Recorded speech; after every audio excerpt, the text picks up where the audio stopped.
After 45 years of marriage, on December 15th, 2023, at 3 a.m., Cuba Gooding and Angela Bassett were overcome with emotion as they held their newborn twins in their arms.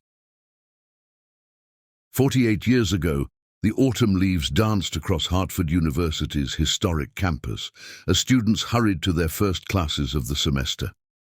The air was crisp with possibility, carrying the whispers of countless dreams yet to unfold. Among the sea of eager faces, two souls were about to collide in a moment that would alter the course of their lives forever. Angela Bassett stood in front of the imposing library building, clutching her books close to her chest. Her dark eyes sparkled with determination as she consulted the campus map one more time. As the daughter of a factory worker and a seamstress, she had fought tooth and nail for her scholarship, and she was determined to make every moment count.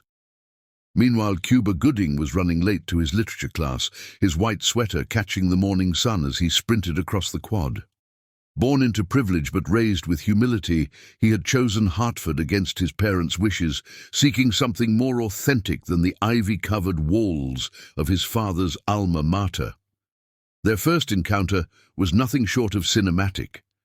As Cuba rounded the corner of the library steps, his arms full of books, he collided with Angela, their belongings scattered across the ground like autumn leaves, creating a literary constellation at their feet.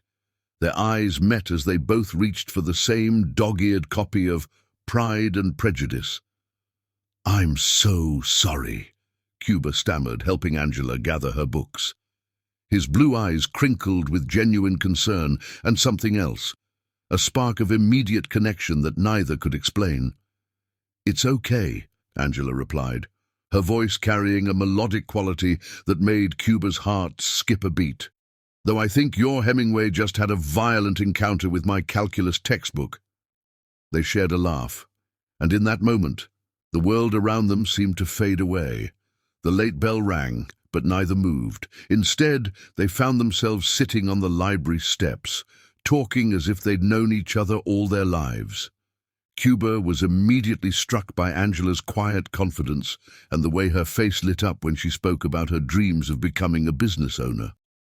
She wanted to create spaces where people felt welcome, valued, and cared for, a vision shaped by her own experiences growing up in a world that wasn't always kind. Angela, in turn, found herself drawn to Cuba's genuine warmth and the way he listened, really listened, when she spoke. Unlike others who saw only her scholarship status or her skin color, Cuba saw her, the real her. As the hours slipped by, they shared stories of their childhoods. Cuba's privileged but lonely upbringing in Connecticut's wealthy suburbs, and Angela's vibrant but struggling community in the heart of the city.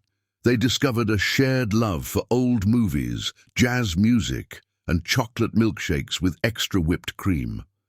Their conversation flowed effortlessly, from books to dreams, from family histories to future hopes. When Cuba mentioned his secret passion for cooking, Angela's eyes lit up as she shared stories of learning recipes at her grandmother's knee. They discovered they both harbored dreams of owning their own business someday, though neither had dared to voice these aspirations aloud before. The autumn sun began to set, casting long shadows across the campus grounds, when they finally realized they'd missed all their classes.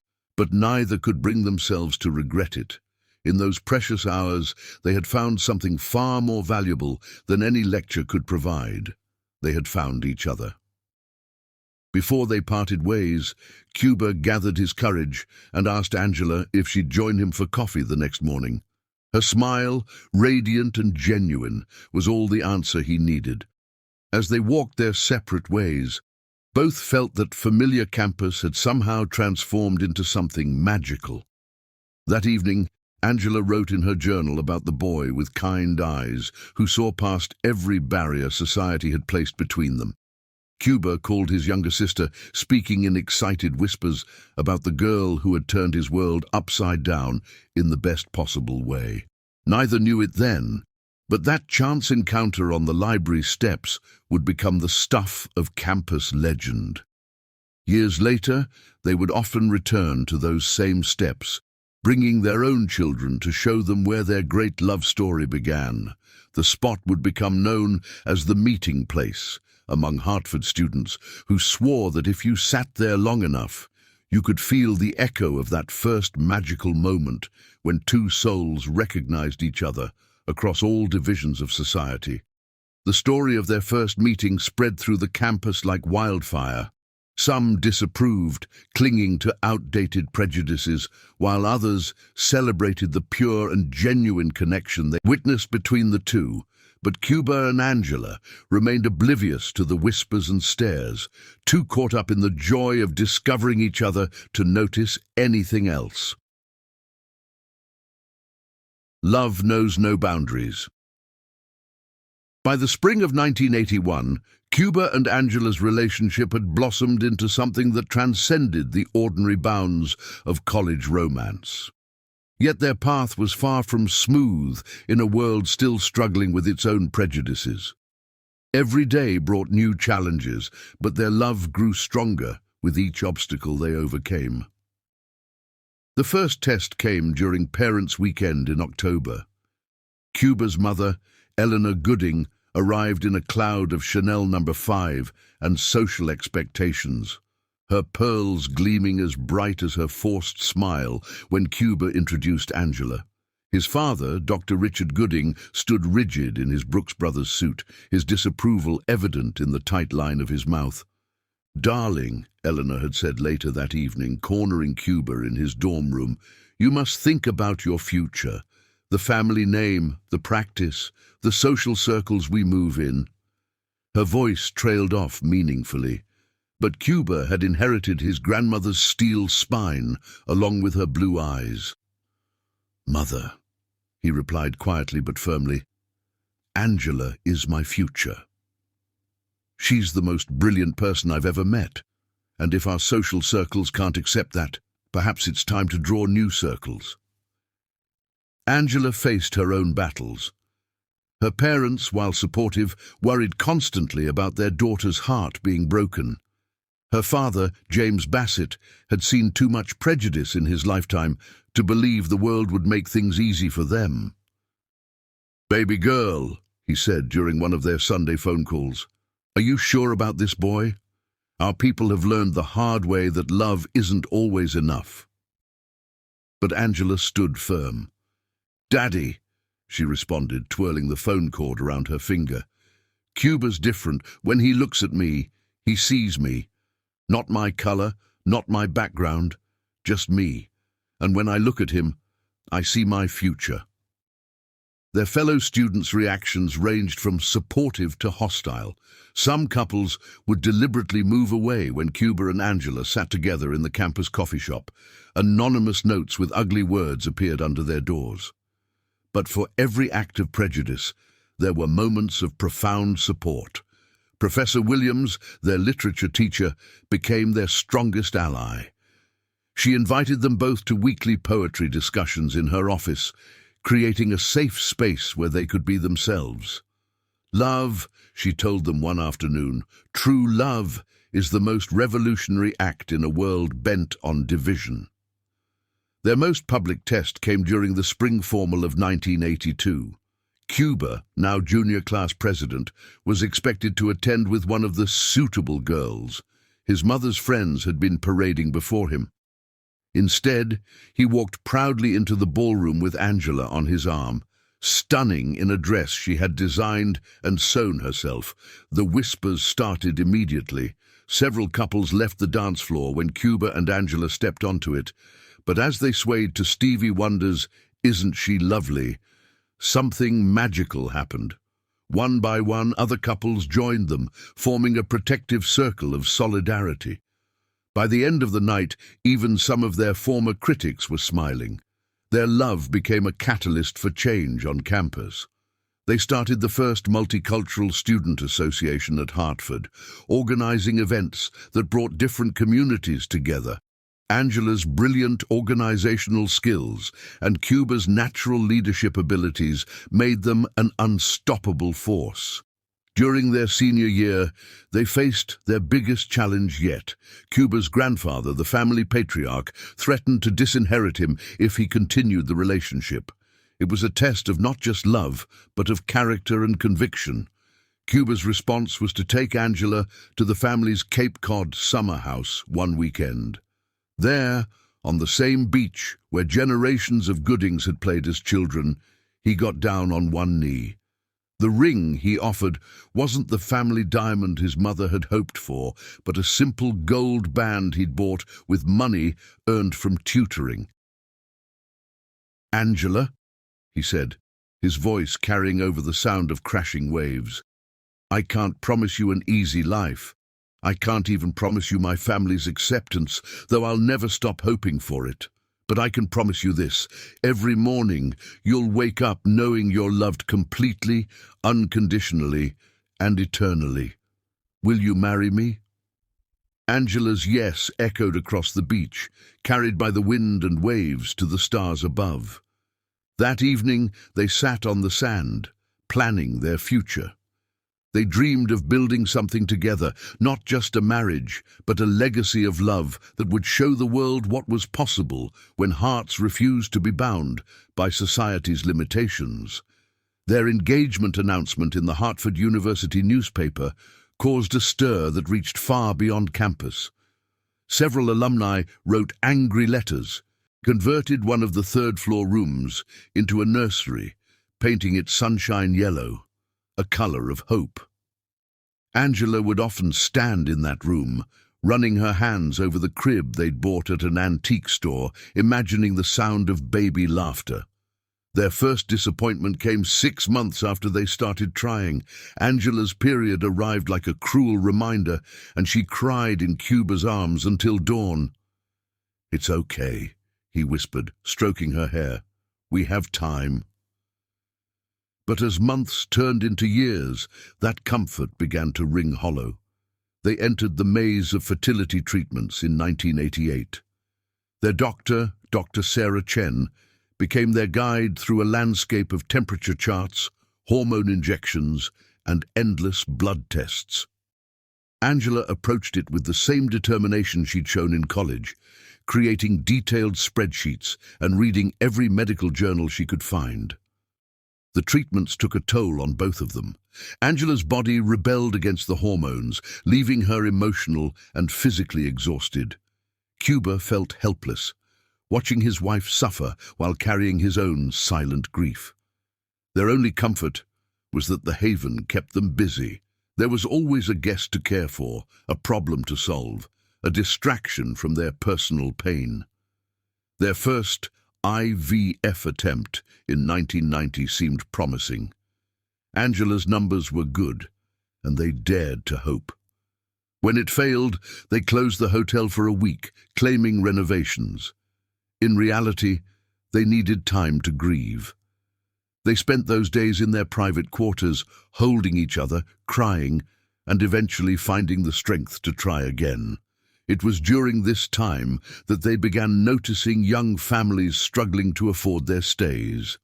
Without discussing it, they started offering discreet discounts to parents traveling with children for medical treatments. Something about helping other families ease their own pain. Their second IVF attempt ended in a brief pregnancy and an early miscarriage. Angela was inconsolable, her grief raw and overwhelming. She stopped going into the yellow room altogether. Cuba found her one night in the garden, sitting among her roses in the moonlight. "Maybe we're being punished," she whispered, "for daring to think we could have it all." Cuba knelt beside her, taking her hands in his. "No," he said firmly. "Our love has never been wrong, and somewhere out there, our baby is waiting for the right time to find us." They channeled their pain into their work, making the Haven even more family-friendly. They added a children's library, a playground in the garden, and started hosting holiday events for local families. Their Christmas celebrations became particularly special, with Cuba playing Santa for the neighborhood kids while Angela baked cookies with their mothers. Each year on their anniversary, they would release a paper lantern into the night sky, carrying their hopes and prayers heavenward. Hotel guests often joined them in this ritual, adding their own wishes to the glowing messengers. Dr. Chen suggested they consider adoption in 1992, but Angela wasn't ready to give up on carrying their child. "I want to feel life growing inside me," she confided to Cuba one night. "I want to give you a child that has your eyes and my smile." So they kept trying, marking each disappointment with quiet dignity and unwavering love for each other. A love that gives. By 1995, the Haven had become more than just a hotel. It was a sanctuary for families in need. What began as occasional discounts for struggling parents evolved into a formal program they called Hearts and Haven, inspired by a late-night conversation over cups of tea and shared tears. It started with the Thompsons, a young couple staying at the hotel while their 5-year-old daughter underwent cancer treatment at Hartford General. When Cuba discovered them counting coins for breakfast, he not only comped their entire stay, but also began driving them to hospital appointments in his own car. Angela created a special room on the quiet second floor, designed specifically for families dealing with medical treatments. The walls were painted in soothing lavender, the windows fitted with blackout curtains for those needing rest at odd hours. A small refrigerator kept medicines at the right temperature, and the bathroom was modified to be fully accessible.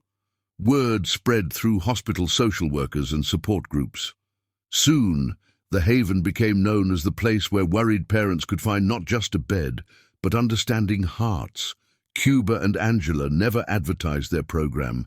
It operated purely through whispered recommendations and grateful testimonials. Their regular guests began to notice and wanted to help. Mrs. Davidson, a wealthy widow who stayed with them every spring, anonymously funded 3 family stays per month. The local knitting circle provided handmade blankets for every child who passed through their doors. Even the neighborhood kids got involved, running a lemonade stand whose proceeds went to the program. One memorable summer evening, they hosted a garden party for all the families who had stayed with them that year. The garden twinkled with fairy lights, and Cuba grilled his famous barbecue, while Angela orchestrated games for the children. As they watched kids of all ages running around, their laughter echoing off the old Victorian walls, Cuba and Angela held hands tightly, their own pain temporarily forgotten in the joy of giving. They set up a small library of children's books in the common room, each one carefully chosen to help young guests cope with illness or family challenges. Angela would often spend evenings reading to children while their parents took much-needed breaks. Her storytelling abilities became legendary among their young guests, who said she could make any story magical. The Haven's guest book filled with touching testimonials. "You gave us hope when we had none," wrote one mother. "Here we could forget about being patients and just be a family again," wrote another. Each entry reinforced their conviction that their own struggles had led them to their true purpose. They established a scholarship program for young hospitality students, specifically targeting those from disadvantaged backgrounds. Angela mentored these students personally, teaching them not just about business management, but about creating spaces of genuine care and comfort. Their work caught the attention of local media, though they declined most interview requests. "We're not doing this for recognition," Angela would say. "We're doing it because it's right." However, they did agree to one small newspaper feature, hoping it would inspire other businesses to create similar programs. The article led to an unexpected reunion with Cuba's parents. His mother, moved by the story of their work, made the first tentative steps toward reconciliation. She began volunteering at the Haven's holiday events, slowly rebuilding bridges that had been burned decades ago. The miracle at 67. The spring of 2023 began like any other, with Angela tending to her beloved rose garden, while Cuba prepared breakfast for their guests. At 67, they had settled into a comfortable routine, their love deeper than ever, though tinged with the gentle sadness of dreams unfulfilled. The first signs were subtle. Angela felt unusually tired, her favorite foods suddenly unappetizing. Cuba noticed her dozing off during their evening planning sessions, something she'd never done before. When she mentioned feeling queasy one morning, they assumed it was a mild stomach bug. Dr. Chen, now close to retirement herself, called them personally on a Tuesday afternoon. Her voice trembled with emotion as she delivered the impossible news. Angela was pregnant. Not only pregnant, but carrying twins. The next few hours were a blur of tears, laughter, and disbelief. They sat in their private parlor, holding each other, afraid to hope, yet unable to stop themselves. "After all these years," Angela whispered, her hand resting on her still flat stomach, "they were just waiting for the perfect time." The pregnancy became a 9-month journey that brought their entire community together. Their regular guests treated Angela like a precious jewel, bringing her special teas and sharing old wives' tales about carrying twins. The medical students they'd helped over the years insisted on monitoring her health daily. Cuba transformed their living quarters into a comfortable nest, installing an elevator so Angela wouldn't have to climb stairs. He researched everything about geriatric pregnancy, turning their office into a mini medical library. Each night, he would read to the babies from the same books Angela had once read to their young guests. The pregnancy was challenging. Angela's age meant every day brought new risks and concerns. She developed gestational diabetes and needed constant monitoring. Cuba never left her side, running the hotel through a series of loyal employees who understood the miraculous nature of what was happening. They converted the yellow nursery they'd created so long ago, updating it while preserving its spirit of hope. The antique crib was joined by a modern one, both draped with those handmade blankets from the knitting circle. The room that had held so many tears now rang with laughter as they prepared for their miracle babies. Local news caught wind of the story, and this time they agreed to share it. "We want other couples to know that hope never expires," Angela told the reporter, her face glowing despite her exhaustion. "Love finds its own timeline." The medical community was amazed. Their case would later be published in several journals, but for Cuba and Angela, the science mattered less than the simple miracle of finally feeling life stirring beneath her heart. A night of pure joy. The early hours of December 15th, 2023, brought a soft snowfall to Hartford, blanketing the city in pristine white. In Cedille, inside St. Mary's Hospital, Angela's labor had begun just as the moon reached its zenith. The maternal ward buzzed with unprecedented energy.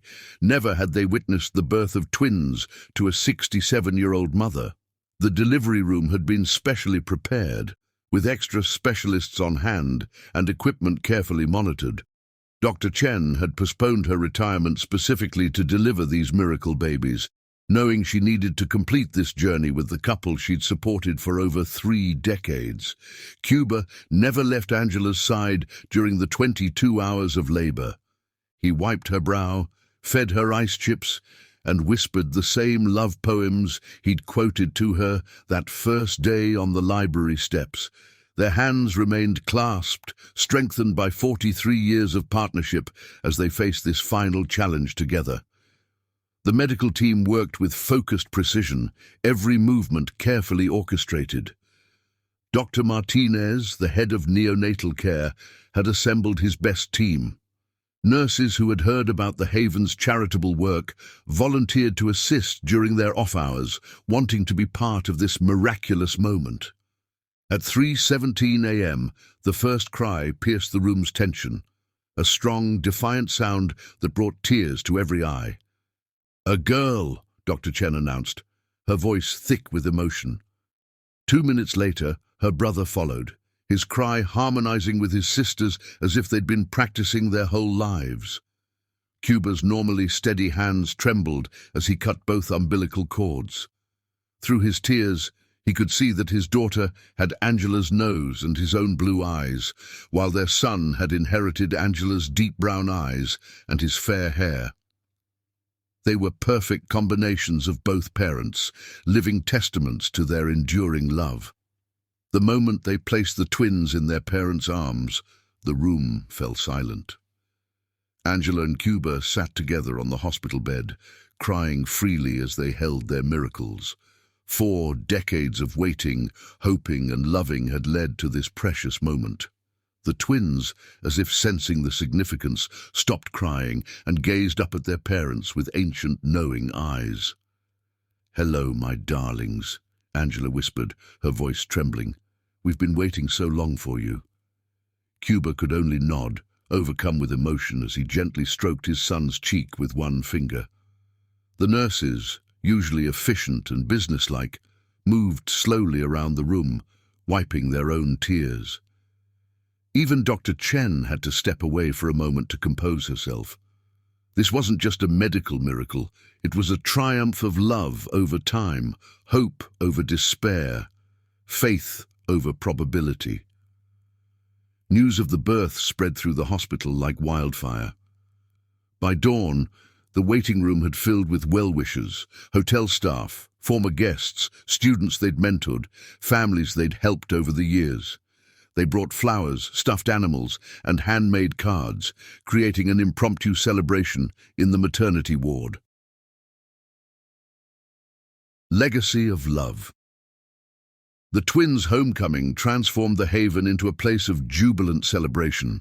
The Victorian Hotel, which had witnessed so many acts of kindness over the years, now echoed with the sounds of new life. The front parlour became an informal receiving area as visitors streamed in to congratulate the new parents and marvel at the miracle babies. During the twins' introduction party, held in the Haven's garden once spring arrived, Cuba and Angela made their most significant announcement yet. Standing beneath the rose arbor where they'd shared so many moments of hope and despair, they unveiled their plans for Love's Haven, a foundation dedicated to supporting families facing fertility challenges and helping fund fertility treatments for couples who couldn't afford them. "Our journey taught us that miracles don't always follow our timeline," Angela told the gathered crowd, cradling her daughter while Cuba held their son. "But they do come to those who keep their hearts open to love." The foundation would be housed in a neighbouring Victorian mansion they'd purchased with their savings. The building would serve multiple purposes: a fertility resource centre, a support group meeting space, and temporary housing for couples undergoing fertility treatments at local hospitals. Their story attracted international attention. Journalists from around the world visited the Haven, wanting to document this extraordinary tale of love, perseverance, and miracle births. Cuba and Angela agreed to interviews only if they could focus on their charitable work rather than themselves. The twins brought new energy to the Haven, guests delighted in seeing them grow, watching as they took their first steps in the garden where their mother had once planted hope along with her roses. Their laughter echoed through the halls that had once been filled with their parents' silent prayers. Cuba's parents, fully reconciled now, became doting grandparents. Eleanor Gooding, who had once opposed their marriage, could often be found in the nursery, singing the same lullabies she had once sung to Cuba. The family's healing became another miracle in a story already filled with them. As the twins grew, the Haven evolved into more than just a hotel or charitable foundation. It became a living testament to the power of unconditional love. Each room held stories of hope, each corner echoed with memories of kindness. The guest book filled with messages not just from travelers, but from couples who found hope in Cuba and Angela's story. They established an annual celebration called Haven's Heart Day, marking the anniversary of the twins' birth. The event brought together families they'd helped over the years, fertility specialists offering free consultations, and couples currently struggling with their own fertility journeys. The day became known for its atmosphere of hope and community support. Looking back on their journey, Cuba and Angela realized that every tear, every disappointment, every moment of waiting had led them exactly where they needed to be. Their love story had become more than just their own. It had become a beacon of hope for others, proving that love knows no boundaries, time has no limits, and miracles happen to those who never stop believing. Their legacy would live on, not just in their children, but in every couple who found hope in their story, every family who found shelter in their haven, and every heart that opened to the possibility of miracles. Through their journey, they had transformed a simple hotel into a sanctuary of love, their personal pain into universal hope, and their decades of waiting into a testament to the enduring power of love. As Cuba and Angela watched their twins play in the garden where their story had unfolded, they knew that their greatest achievement wasn't in the waiting or even in the miracle itself. It was in the love they had shared and spread throughout their journey, a love that would continue to touch lives for generations to come. Epilogue. The Circle of Love. On the twins' first birthday, Cuba and Angela stood in the Haven's garden at sunset, surrounded by the hundreds of lives they had touched. Their children, Hope and Faith, slept peacefully in their arms as golden light filtered through the rose arbor. The gathered crowd, former guests, medical families, fertility patients, and community members raised their glasses in celebration. Cuba looked at his wife, her face still as beautiful to him as it had been that first day on the library steps. Silver streaked her hair now, and laugh lines crinkled around her eyes, but her smile still lit up his world. Angela caught his gaze and squeezed his hand, both remembering every step of their incredible journey. Sometimes, Cuba addressed the crowd, his voice rich with emotion, love takes the long way home. Angela and I started our journey looking for our own happiness, but along the way, we found something greater, the joy of helping others find their path to love. Angela stepped forward, adjusting Hope in her arms. Every room in the Haven holds a story, she added. Stories of couples who found strength in their struggles, families who discovered hope in their darkest hours, and children who brought light to lives that had waited in shadow.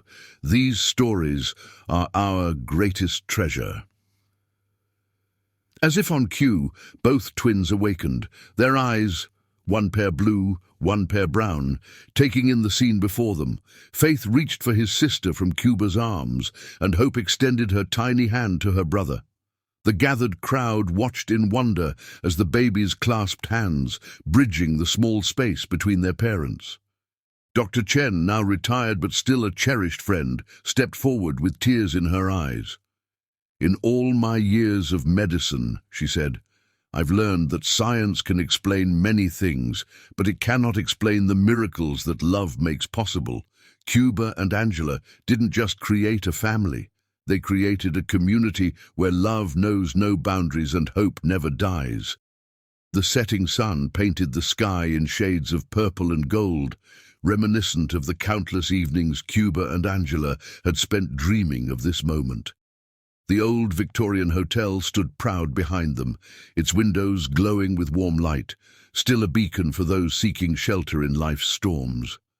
As twilight deepened, someone began to sing, an old love song that Cuba and Angela had danced to at their wedding. Others joined in, their voices rising in harmony. The twins cooed along, adding their own notes to the melody of love that had brought them into being. Looking out over the faces of those gathered, faces of every color, age, and background, Cuba and Angela saw their true legacy. It wasn't just in their miracle children or their successful business or even their charitable foundation. Their legacy lived in the bridges they had built, the hopes they had restored, and the love they had unleashed into the world. Love. Angela whispered, leaning close to Cuba. Always finds its way home. Cuba kissed her softly, then each of their children. And home, he replied, is wherever we're together. The stars began to appear above the haven, twinkling like the distant lanterns of hope they had released over so many years. But now, looking at their children, their life's work, and the community they had built, Cuba and Angela knew they no longer needed to send their wishes to the sky. Every dream they had ever dared to dream was right here, in the circle of love they had created. Their story would be told for generations to come, not just as a tale of patience rewarded or prayers answered, but as proof that love, in its purest form, has the power to work miracles. And in the end, that was the greatest truth of all, that love given time and trust can transform waiting into wonder, pain into purpose, and two hearts into a haven for countless others.